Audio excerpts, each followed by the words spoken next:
Hello, my name is Mayan Mercado, and I'm hoping that I will get this job because my daughter, we really need the job and work because my daughter don't know how to speak, and um, we need to get a doctor for her so she can speak. Sometimes she have problem because of her eyes.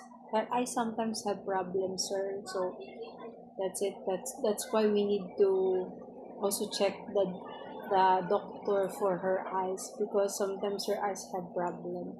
So we really need the job because it's very important for us. And sometimes we don't eat rice in the day because we don't have money, and we also don't eat any restaurant because we are very poor.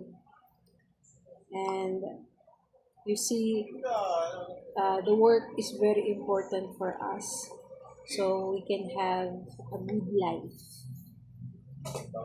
How about you, what you will say?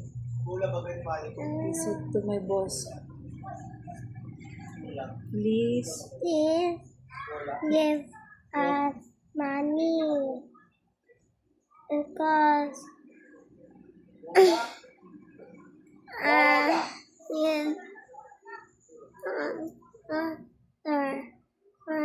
will check up my Yeah, eye. we will use the money to What? check up for her eyes. Thank you po. Don't laugh. Don't laugh because this entry is for them, sir.